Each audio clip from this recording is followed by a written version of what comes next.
இலக்கை நோக்கி டுவர்ட் த கோல். இந்த நிகழ்ச்சிக்கு உங்களை அன்புடன் வரவேற்கிறோம். Praise the Lord. ஆண்டவராகிய இயேசு கிறிஸ்துவின் இனிய நாமத்தினாலே உங்கள் யாவருக்கும் அன்பின் வாழ்த்துக்கள். விசேஷமாக எல்லா தகப்பன்மார்களுக்கும் ஆண்டவராகிய இயேசுவின் நாமத்தில் எங்களுடைய வாழ்த்துக்களை எங்களுடைய ஊழியங்களின் சார்பாக நாங்கள் தெரிவித்துக் கொள்கிறோம். கர்த்தர் உங்களை ஆசீர்வதிப்பாராக. உங்களுக்கு நல்ல பலனையும் சுகத்தையும் தீர்க்காயிலையும் தருவாராக. ஐஸ்வர்யத்தை சம்பாதிப்பதற்கு வேண்டிய பலனையும் ஞானத்தையும் கர்த்தர் உங்களுக்கு கொடுப்பாராக.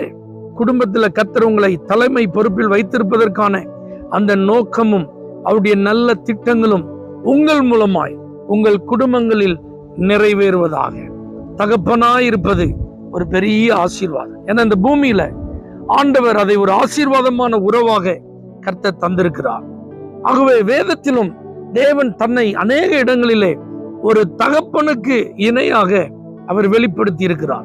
103 சங்கீதம் 13 தகப்பன் தன் பிள்ளைகளுக்கு இறங்குகிறது போல கர்த்தர் தமக்கு பயந்தவர்களுக்கு இறங்குகிறார் என்று எழுதப்பட்டிருக்கிறார்.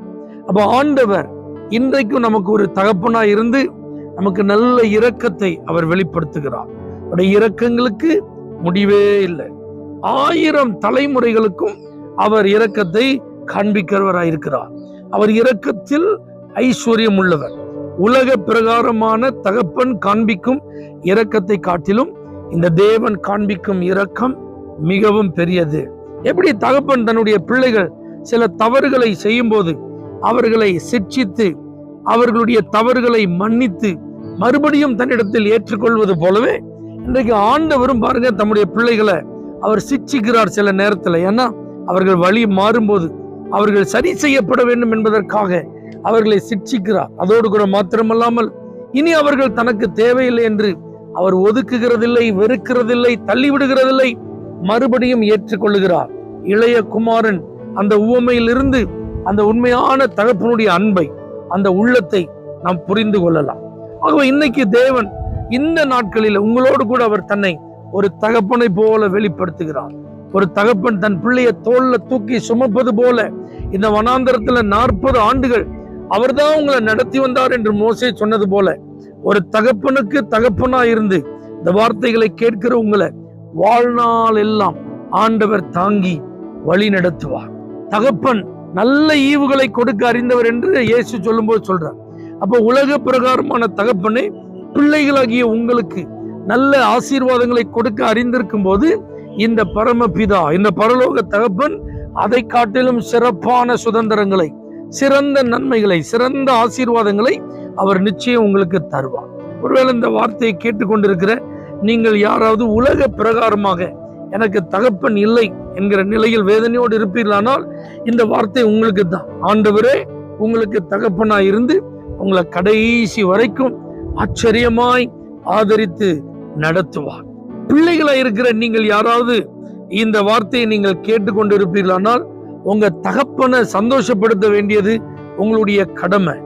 ஞானமுள்ள மகன் தகப்பனை மகிழ பண்ணுகிறான்.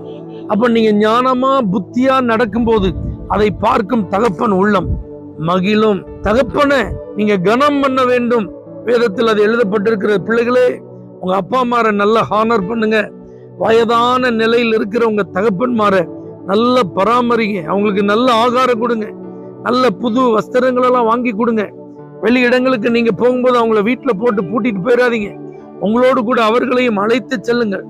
அவர்களுக்கு இந்த நவீன யுகத்தை குறித்ததான சில காரியங்கள் எல்லாம் அவங்களுக்கு சொல்லி அவங்களையும் அதை பார்க்க வைங்க. அதெல்லாம் செய்யுங்க.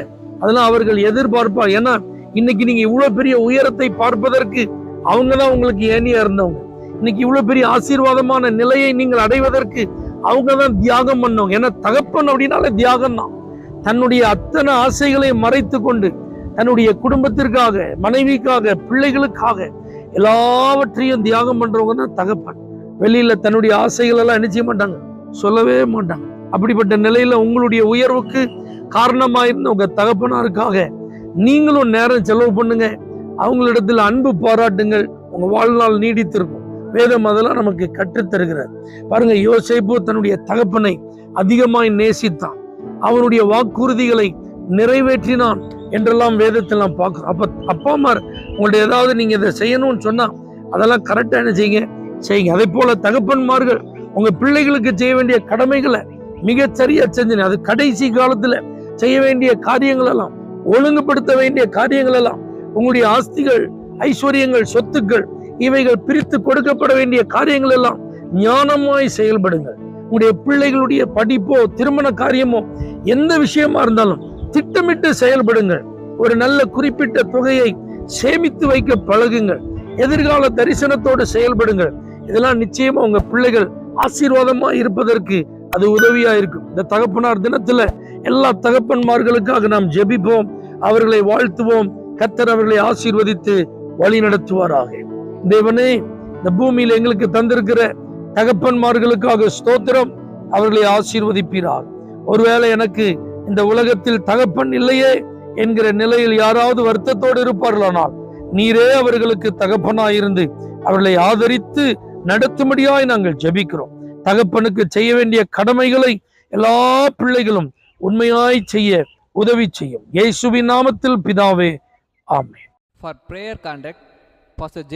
Kumar, El Shaddai Ministries, 9500252586, Surandai.